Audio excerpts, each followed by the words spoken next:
આશા worker બહેનોનું શોષણ, સરકાર અને આરોગ્ય મંત્રી સામે આક્રોશ વધ્યો.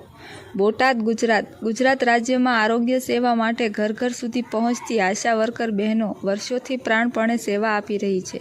પોલિયો નાબૂદીથી લઈને કોરોના જેવી વૈશ્વિક મહામારી દરમિયાન જીવ જોખમે કામ કરનાર આ બહેનો આજે પણ ગરીબી અને શોષણ વચ્ચે જીવતી રહી છે. નાના ઇન્સ્ટિટ્યૂટના નામે એમના હક છીનવી લેવાઈ રહ્યા છે, જ્યારે સરકાર અને આરોગ્ય મંત્રી એમની સમસ્યાઓ સામે બેફામ આંખ આડા કાન કરી રહ્યા છે. તાજેતરમાં HBNC અને HBYC જેવી વધારાની કામગીરી માટે દબાણ કરીને બહેનો પર એક્સ્ટ્રા કામનું ભારણ નાખવામાં આવ્યું છે, પણ એક્સ્ટ્રા કામગીરી માટે એક્સ્ટ્રા પગાર આપવામાં આવતો નથી. મહેનત કરી અને પણ વેતન ના મળ્યું એવું કહી આશા વર્કર બહેનોમાં ભારે રોષ જોવા મળી રહ્યો છે. આશા વર્કર બહેનો સ્પષ્ટ માંગ કરે છે, વધારાની કામગીરી માટે વધારાનું પગાર મળવું જોઈએ. યોગ્ય કામગીરીના આધારે નિયમિત પગાર વધારો કરવામાં આવે.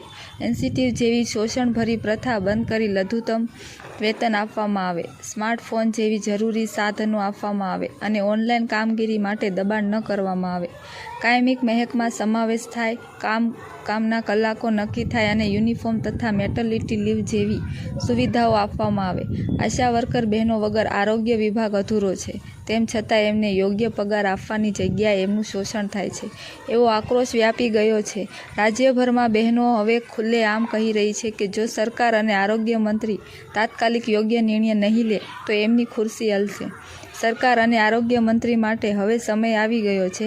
ગરીબ બહેનોના હક માટે ન્યાય કરો, નહીં તો આંદોલનની આગ વધુ ભભૂકી ઉઠશે. આશા વર્કર બહેનોની એક જ માંગ છે, મહેનતના યોગ્ય પગાર વગર હવે આગળ કામ નહીં થાય. સરકાર અને આરોગ્ય મંત્રીએ તાત્કાલિક અસરથી નિર્ણય લઈને શોષણ બંધ કરવું પડશે, નહીં તો એમની ખુરશી હલવી અનિવાર્ય બની જશે. મારું નામ આરતીબેન રમેશભાઈ તલસાણિયા છે, ગામ મોટી વીરવા, સરવા PHC. અને હું અત્યારે અમે માંગણી કરી છે, અમે ઓનલાઈન કામગીરી અમે નહીં કરવી, અમારે ઇન્સ્ટિટ્યૂટ પ્રથા બંધ કરાવી છે અને અમારે જે 42 કામગીરી જે અમારે આશાબેનોને નાખવામાં આવી છે એ અમારે કરોડ રૂપે બહુ જ અઘરી પડે છે અને અમારે એ કરવી નથી. હવે અમે એમ જ કહેવી છે કે કાં તો અમારે ફિક્સ પગાર કરો, કાં તો અમારે જે આ કામગીરીનું વેતન છે ને એનું તમે સમજો.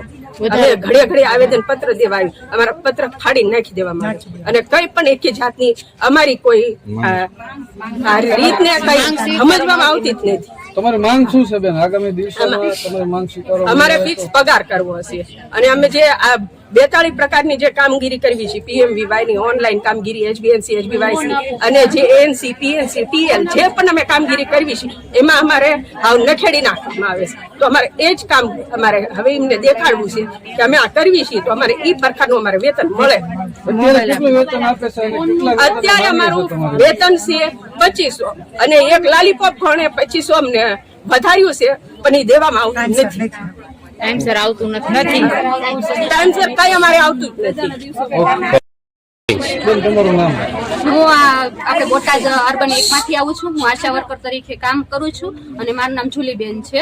બેન, તમે કલેક્ટરમાં આવેદન આપ્યું છે, શું માંગણી છે તમારી? અમારે જે આવેદન આપ્યું છે, અમારે ઈ માંગણી છે, એક તો અમને યુનિફોર્મ છે ઈ સાદા આપે, પછી એક અમારો જે પગાર વધારો, જેમ કે અમને જે પગાર છે એ અમારો 2000 કે 2500 રૂપિયા જ આવે છે. તો અત્યારે તમને ખબર જ છે કે મોંઘવારી વધી છે, તો 2 કે 2500 માં અમારા બહેનોનું શું થાય?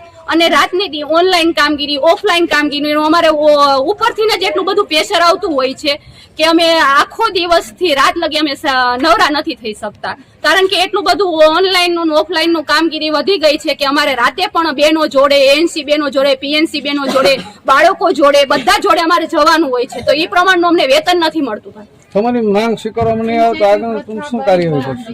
અમે જો તો અમારી માંગ સ્વીકારવામાં નહીં આવે તો અમે જે આ ઓનલાઈન કામગીરીનું તો અત્યારે અમે બંધ કરી છે, અમે ઓફલાઈન કામગીરી પણ બંધ કરી દઈશું અને અમે આગળ જે ગુજરાત લેવલનું છે પણ અમે ત્યાં પણ જશું, કેન્દ્ર લેવલે ત્યાં.